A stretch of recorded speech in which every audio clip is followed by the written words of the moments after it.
After 40, you're losing muscle, whether you're lifting or not. 3 to 8% every decade. That's the bad news. The good news? You can take that back completely, which is why strength training for women over 40 isn't optional. It's your competitive advantage. And today, we'll cover why investing in 2 20-minute workouts per week will change your body and your presence in the boardroom. I became a heavy lifter after I realized that we can decide what our bodies look like in midlife, or our bodies will decide for us. Stick with me, because at the end, I'll share how gains in the gym generate gravity at work. Welcome back to the Asset Series. 6 foundational pillars for executive health that include everything from steps to strength, sleep to stress, and calories to protein. Today, pillar 2, strength. And if we're just meeting, I'm Alicia Bell. I'm an executive, a mom, and I'm obsessed with the realistic applications of biohacking and health protocols within compressed timelines. I share what actually works when your schedule is slammed and your biology takes a back seat to the boardroom. I've tracked my body composition with both home smart scales and clinical DEXA scans for years. I'm not a wellness influencer, nor a doctor. I'm a busy professional and a parent focused on maximum output without the burnout. Today is about the ROI of optimizing you. Here's the top line. In the last video, we covered activity, a daily target of about 10,000 steps. But today is all about the long-term play. Steps are your baseline. Strength is your competitive advantage. Today, we're covering 4 reasons strength training matters more than almost anything else after 40. Plus, the realistic system I use with a full workload that doesn't allow for hours of daily gym time. The secret to having sharp strategies and staying poised under pressure, it starts with squats and deadlifts. Stick around, and I'll share what I've learned. Number 1, muscle isn't a vanity metric. It's the organ of longevity. Here are 3 numbers that changed how I think about heavy lifting. 1, absent intervention, we lose roughly 3 to 8% of muscle mass per decade after age 30.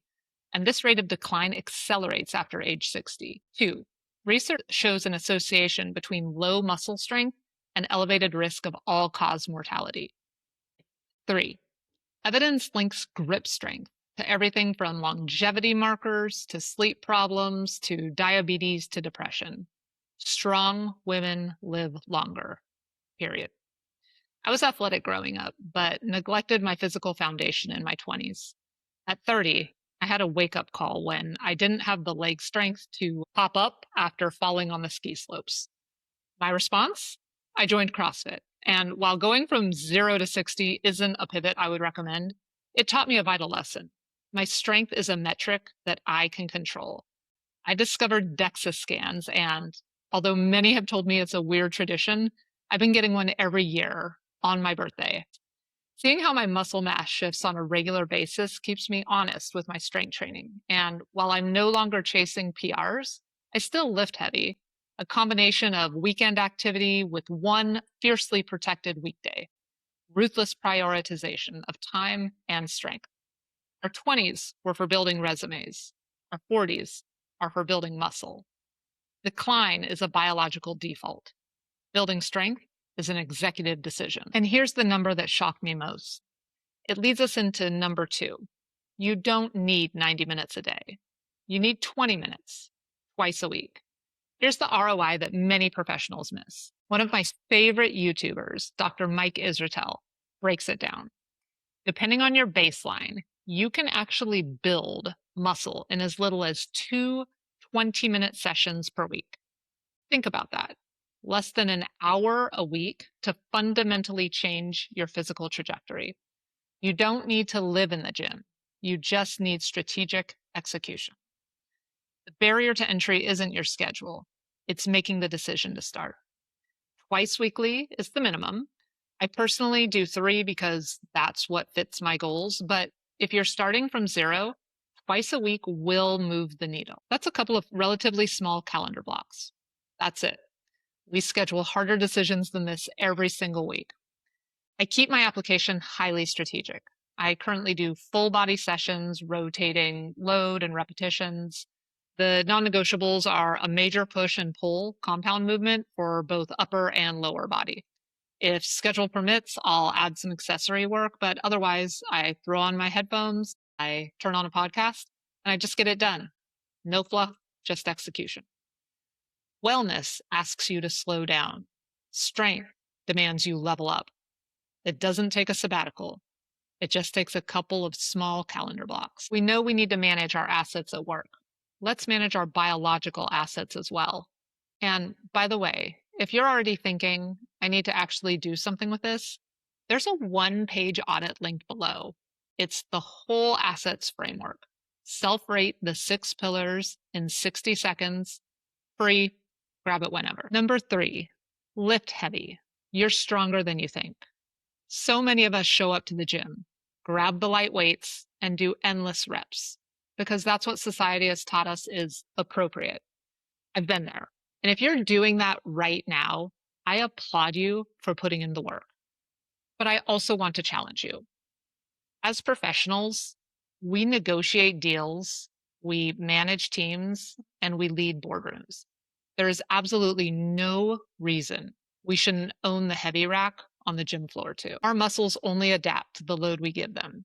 Lightweight for high reps is great for endurance, but to build genuine strength, we have to pick up a weight that demands everything we have. For most of us, that weight is a lot heavier than we give ourselves credit for. I'm not breaking any powerlifting records, but I am pushing my personal boundaries and getting uncomfortable under the barbell. And to me, it's worth the investment. On business trips, I don't think twice about hoisting my heavy luggage into the airplane's overhead bin. I can carry an embarrassing number of Amazon boxes upstairs after our family's monthly subscribe and save delivery. But here's what I actually care about. Not the gym stats. This. My 8-year-old son weighs about 70 pounds, and when he'll let me, I can pick him up and carry him down a flight of stairs without a second thought. That's the actual goal. And one important note before we move on, if you're recovering from an injury, pregnant, or if your doctor has put limits on you, work within those. Heavy is relative. The rule isn't lift the heaviest weight in the gym. It's lift the heaviest weight for your body that you can safely handle today with perfect form.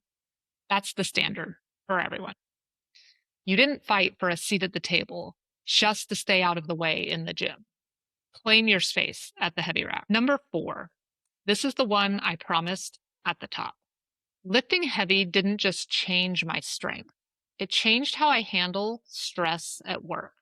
There's research linking physical activity with executive function and memory.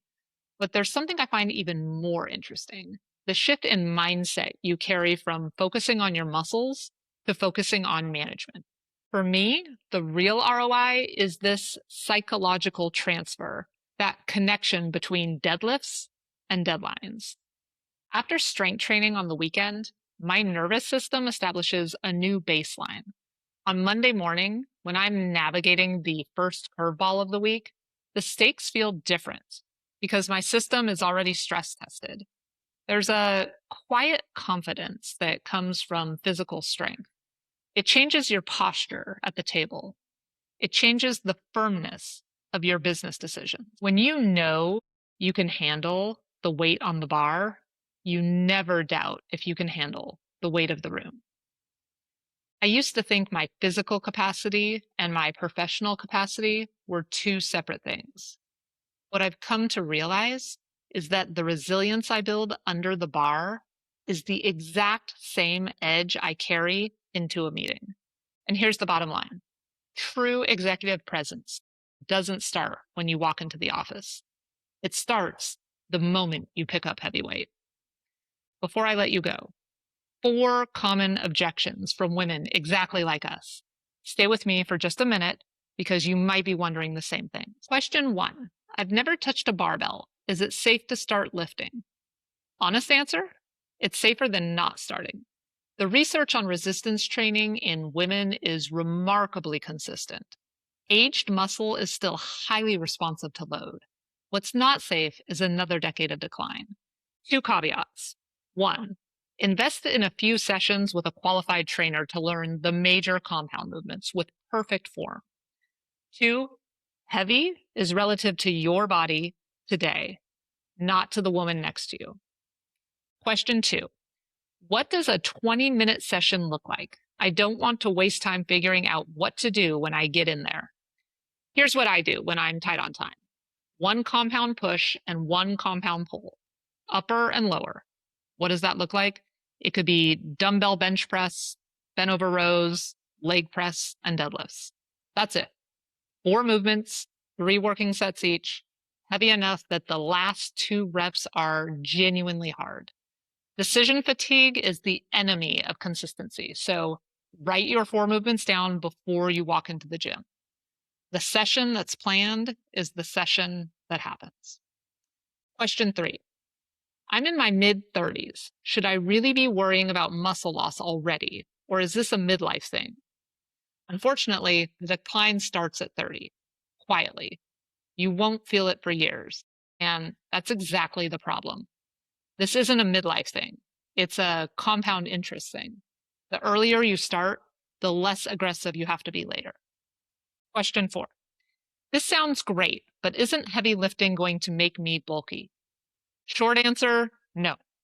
Longer answer, building visible muscle mass requires deliberate, sustained eating in a calorie surplus and years of high volume training. It does not happen by accident, and it does not happen from twice weekly strength sessions. What does happen? You get stronger. Your posture changes. You feel more confident.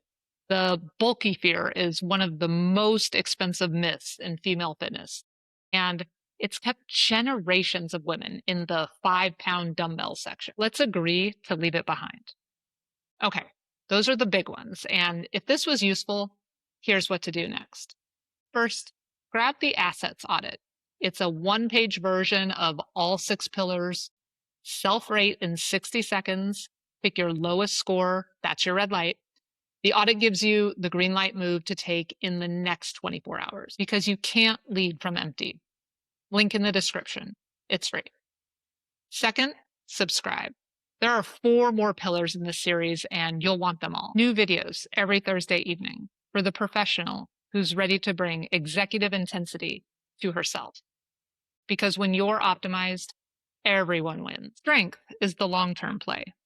It's built in the gym, but it's repaired horizontally. Pillar 3 of the assets framework, sleep, is the reboot that makes the build possible. Coming next.